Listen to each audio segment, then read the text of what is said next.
BBC নিউজের কাছে আসা সিসিটিভি ফুটেজে দেখা গেছে কিভাবে এক চোর লন্ডনের একটি বিলাসবহুল ম্যানশন থেকে 10 মিলিয়ন পাউন্ডের বেশি মূল্যের গহনা ও ডিজাইনার হ্যান্ডব্যাগ চুরি করেছে।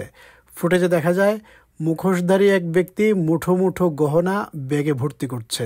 ওই চোর নীরবে বাড়িতে ঢুকে চুরির কাজ সম্পন্ন করে। চুরি হওয়া জিনিসের মধ্যে হ্যামেস ক্রোকোডাইল কেলি ব্যাগ, 15,000 পাউন্ড নগদ অর্থ এবং মূল্যবান গহনা রয়েছে। পুলিশের ধারণা চোরটি 25 থেকে 35 বছর বয়সী এক শ্বেতাঙ্গ ব্যক্তি এবং তার কাছে অস্ত্র থাকতে পারে। সিসিটিভি ফুটেজে দেখা যায় মাত্র কয়েক সেকেন্ডের ব্যবধানে চোর ও গৃহকর্মী একই করিডোর পার হয়ে যায়, কিন্তু গৃহকর্মী চুরির ঘটনা বুঝতে পারেনি। চুরির ঘটনা ঘটে সেন্ট জোন্স উড এলাকায় অবস্থিত বাড়িতে। বাড়ির বাসিন্দা হংকংয়ের সমাজসেবী সাফিরা হুয়াং। চুরির সময় তিনি বাড়িতে ছিলেন না। এভিনিউ রোডে অবস্থিত বাড়িটি সুইস কটেজ ও রিজেন্টস পার্কের সংযোগস্থলে অবস্থিত। সাফিরা হুয়াং এর পরিবারের মুখপাত্র জানান, 7 ডিসেম্বর বিকেল 5টায় দ্বিতীয় তলার একটি জানালা দিয়ে প্রবেশের চেষ্টা করেছিল চোর। চেষ্টা ব্যর্থ হলে চোর ছাদে উঠে যায়, পরে দ্বিতীয় তলার বাথরুমের জানালা দিয়ে ঘরে প্রবেশ করে। It's thought the burglar entered the family home here on one of North London's most exclusive streets via a neighbouring property currently undergoing reconstruction next door. They managed to get across to a second floor window where, from marks left behind, they tried to use either a screwdriver or a crowbar to enter. But when that failed, they had to climb up onto the roof, down a wide concrete gutter and through a bathroom window. চোর ধরতে সাহায্যের জন্য Safira Huang এর পরিবার 1.5 million pound পুরস্কার ঘোষণা করেছে।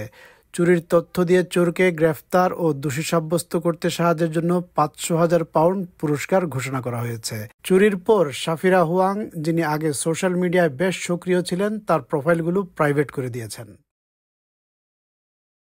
BBC নিউজের কাছে আসা সিসিটিভি ফুটেজে দেখা গেছে কিভাবে এক চোর লন্ডনের একটি বিলাসবহুল ম্যানশন থেকে 10 মিলিয়ন পাউন্ডের বেশি মূল্যের গহনা ও ডিজাইনার হ্যান্ডব্যাগ চুরি করেছে। ফুটেজে দেখা যায় মুখোশধারী এক ব্যক্তি মুঠো মুঠো গহনা ব্যাগে ভর্তি করছে। ওই চোর নীরবে বাড়িতে ঢুকে চুরির কাজ সম্পন্ন করে। চুরি হওয়া জিনিসের মধ্যে হ্যামেস ক্রোকোডাইল কেলি ব্যাগ, 15,000 পাউন্ড নগদ অর্থ এবং মূল্যবান গহনা রয়েছে। পুলিশের ধারণা চোরটি 25 থেকে 35 বছর বয়সী এক শ্বেতাঙ্গ ব্যক্তি এবং তার কাছে অস্ত্র থাকতে পারে। সিসিটিভি ফুটেজে দেখা যায় মাত্র কয়েক সেকেন্ডের ব্যবধানে চোর ও গৃহকর্মী একই করিডোর পার হয়ে যায়, কিন্তু গৃহকর্মী চুরির ঘটনা বুঝতে পারেনি। চুরির ঘটনা ঘটে সেন্ট জোন্স উড এলাকায় অবস্থিত বাড়িতে। বাড়ির বাসিন্দা হংকংয়ের সমাজসেবী সাফিরা হুয়াং। চুরির সময় তিনি বাড়িতে ছিলেন না। এভিনিউ রোডে অবস্থিত বাড়িটি সুইস কটেজ ও রিজেন্টস পার্কের সংযোগস্থলে অবস্থিত।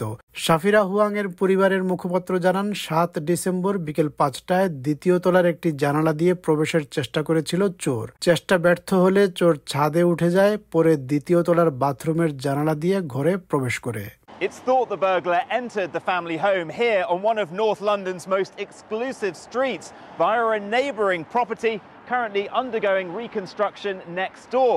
They managed to get across to a second floor window where, from marks left behind, they tried to use either a screwdriver or a crowbar to enter. But when that failed, they had to climb up onto the roof, down a wide concrete gutter and through a bathroom window. চোর ধরতে সাহায্যের জন্য Safira Huang এর পরিবার 1.5 million pound পুরস্কার ঘোষণা করেছে। চুরির তথ্য দিয়ে চোরকে গ্রেফতার ও দোষী সাব্যস্ত করতে সাহায্যের জন্য 500,000 পাউন্ড পুরস্কার ঘোষণা করা হয়েছে। চুরির পর সাফিরা হুয়াং, যিনি আগে সোশ্যাল মিডিয়ায় বেশ সক্রিয় ছিলেন, তার প্রোফাইলগুলো প্রাইভেট করে দিয়েছেন।